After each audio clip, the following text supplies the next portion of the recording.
Salut tout le monde, j'espère que vous allez bien. Je vous retrouve aujourd'hui dans une nouvelle vidéo. Oui, j'ai changé de couleur de cheveux, j'ai des nouveaux piercings. Beaucoup de changements en une semaine. Mais ce n'est pas le sujet de cette vidéo. Aujourd'hui je vous retrouve pour une nouvelle vidéo, pour un nouvel épisode dans ma boule de cristal. Mes vidéos où je vous parle de différentes méthodes de divination. Pour ceux qui ne savent pas de quoi je parle, je vous invite à aller voir les différentes vidéos dans ma boule de cristal qui sont directement sur mon profil YouTube.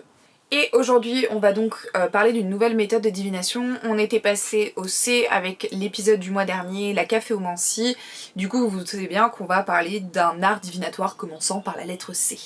Et aujourd'hui on va donc parler de la capnomancie. Comme d'habitude, j'ai fait mes petites recherches sur internet, je me suis aussi basée sur des livres, mes livres de divination, dont je vous en parlerai juste après. J'ai donc mon petit carnet et on va pouvoir commencer. On va commencer par l'étymologie du terme capnomancie parce que ça nous permet dans un premier temps quand même d'avoir un premier aperçu de ce dont on va parler dans cet art divinatoire là. Du coup, la capnomancie, ça vient du grec ancien et c'est donc un mot qui est composé de kapnos qui signifie fumer et de manteia qui signifie donc divination. Donc on comprend que c'est un art divinatoire qui a un rapport avec la fumée et le site Wikissionnaire nous dit que c'est une divination, un art divinatoire par la fumée des autels. Donc on a une petite précision. Sur le site internet lettres.org, on nous dit que c'est une sorte de divination qui était en usage parmi les anciens dans leurs sacrifices et qui consistait à tirer de bons ou de mauvais augure des qualités de la fumée. Donc je suppose que ce qu'ils entendent par là, c'est qu'ils utilisaient du coup des feux un peu sacrificiels. La fumée produite par ces feux était ensuite interprétée, analysée comme des bons ou des mauvais augures. Sur lettrefrançaises.com, on a une partie qui est tirée d'une encyclopédie qui date de 1761 et qui nous donne en fait deux sortes de capnomancie. On nous dit que l'une se pratiquait en jetant sur des charbons ardents des graines de jasmin ou de pavot et en observant la fumée qui en sortait. L'autre méthode, elle était considérée comme la principale et la plus utilisée, et en fait elle consistait à examiner la fumée des sacrifices. Donc on retrouve la même chose qui a été dit un petit peu dans le site lettres.org. C'était un bon augure quand la fumée qui s'élevait droit en haut sans se répandre autour de l'autel et qu'elle était légère et peu épaisse. Voilà. Sur le site de Wikipédia, on apprend que c'est un art divinatoire qui est tombé en désuétude, donc c'est-à-dire en gros qui est très très peu utilisé. Et en fait ça consistait à interpréter les formes et les couleurs d'une fumée pour en déduire des présages. Donc là on a plus seulement la forme de la fumée qui semble être importante, mais aussi également la couleur. On apprend également qu'au 8e siècle avant Jésus-Christ, l'auteur Homère fait déjà mention en fait d'une divination qui se pratiquait à l'aide de la fumée de l'encens. Dans l'Antiquité, il semblerait qu'elle ait été utilisée par les Chaldéens à partir de la combustion de diverses substances, dont du cinabre. Le cinabre, c'est un espèce de minéral qui est composé de sulfure de mercure. Ça fait partie des minerais de mercure les plus répandus et les plus exploités. La capnomancie n'est pas à confondre avec la pyromancie, qui est là l'interprétation en fait des flammes lors d'un feu ou dans une cheminée ou sur une bougie, etc. Mais on y reviendra quand on fera l'épée. Le site Wikipédia nous donne aussi également deux grandes méthodes. La première, c'est faire brûler des plantes ou des graines et ensuite interpréter la fumée émise en fonction de sa densité, de sa couleur, de son épaisseur et de la direction qu'elle prenait. La deuxième méthode, par contre, là, c'était étudier la fumée émise lors des bûchers sacrificiels. Dans l'ensemble, on retrouve quand même deux méthodes qui se retrouvent un peu sur les différents sites, donc on est assez cohérent dans ce qui nous est donné comme information ici. Au niveau des livres, ce que j'ai utilisé cette fois-ci, donc c'est mon éternel Voyance Code, mais aussi également ce livre, l'encyclopédie de la divination, dont je vous ai parlé dans ma vidéo sur ma bibliothèque de sorcières spéciale divination, où je vous parlais de tous mes livres en rapport avec la divination. Et donc on a un chapitre sur la capnomancie dans ce livre-ci.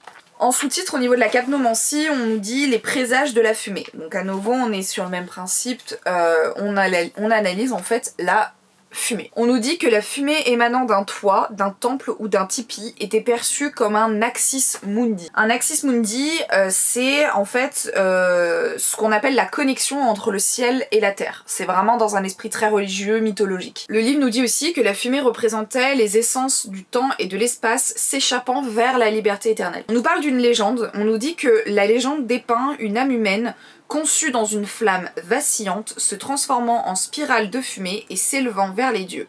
La fumée nous rappelle également le caractère éphémère de la vie.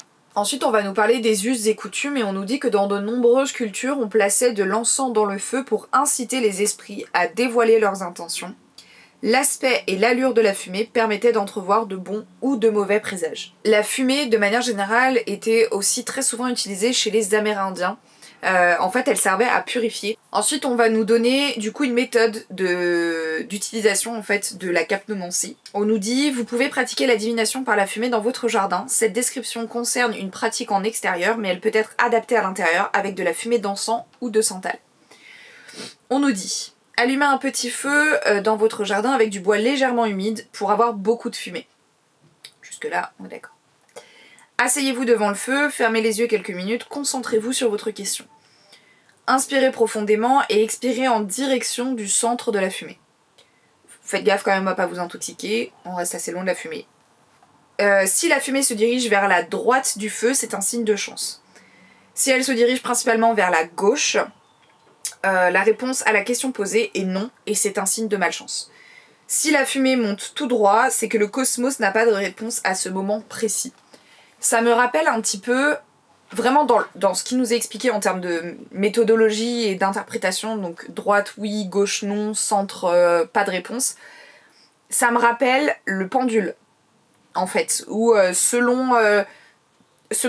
comment le pendule en fait va se balancer, parfois se placer, etc., la réponse est soit positive, soit négative, elle peut aussi vous donner des indications, etc.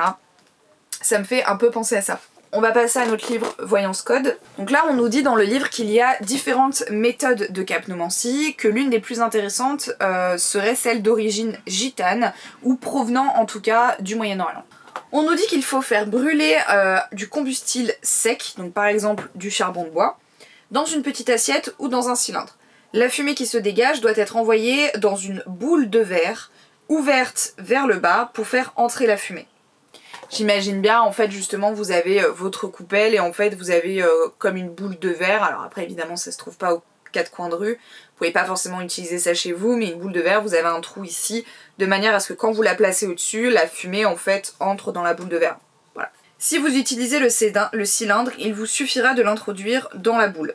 Le magicien observera ensuite les volutes de fumée et essaiera d'en interpréter les différentes formes. Si la fumée bouge beaucoup et si les volutes se font et se défont avec vivacité, l'oracle est positif. Si la fumée se concentre mollement et remplit toute la boule, qui devient donc opaque, l'oracle est négatif. On obtient généralement des figures telles que le dragon, la lune, un visage. Leurs significations sont les mêmes que celles des mares de café.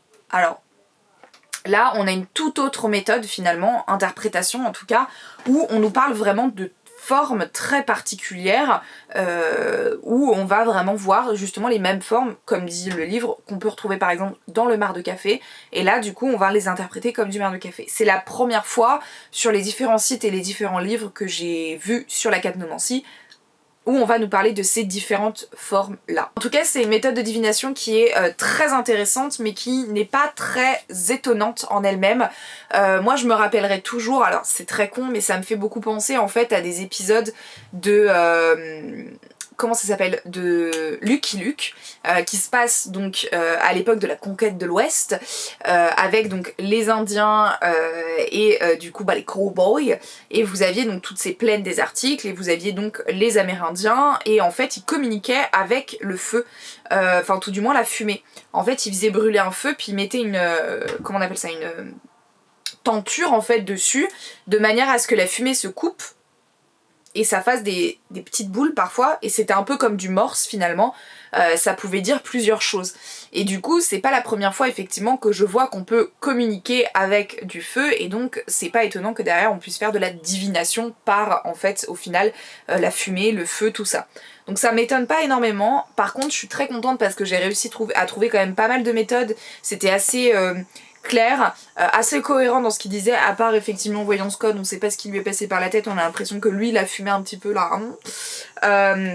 Mais voilà, c'était très intéressant en tout cas, très court finalement, mais très intéressant. J'espère que c'est une petite méthode de divination, un art divinatoire qui vous a intéressé quand même malgré tout. Si jamais vous souhaitez le reproduire chez vous, je me permets de préciser quand même, on fait attention à ne pas trop inhaler la fumée, pour éviter non plus de trop s'intoxiquer. Mais voilà, une autre méthode de divination très intéressante dans l'essai, et on se voit du coup la semaine prochaine pour une nouvelle vidéo. Prenez soin de vous.